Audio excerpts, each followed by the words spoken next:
It is another segment of You Ask, We Answer.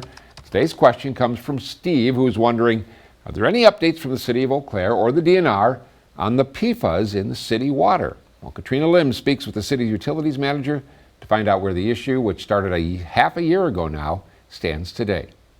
When we last spoke with the City of Eau Claire in October, 7 out of the city's 16 municipal wells were shut off due to PFAS, and as of now, they turned off one more well. With another well shutting off, Eau Claire Utilities Manager Lane Berg says the levels of PFAS have gone slightly up, but the city has taken steps to look into short and long-term solutions because high concentrations of PFAS can increase the risk of cancer, thyroid, and heart issues. Berg says they worked with engineering firm Gannett Fleming to complete a groundwater modeling study, which he says was very informative. That enabled us to make some changes on what wells we're running to the absorption ponds. We're using certain wells as blockers to keep PFAS from getting to our good wells. Berg says the wells that were turned off were still well below the DHS hazard index, but they took them offline as a precautionary measure. If the demand for water spiked, Berg says they can turn some wells on while using a blending method. We can do something called blending,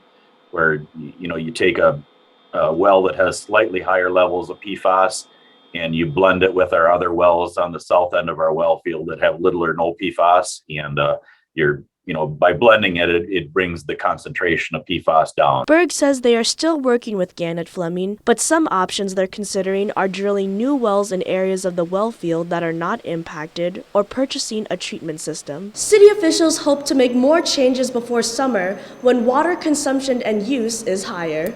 Thanks, Katrina. Berg says they do measure the PFAS concentration levels once a week, usually on Wednesdays, and he emphasized our water is safe to drink, and he continues to encourage residents to use it, saying they're doing everything in their power to keep those levels low.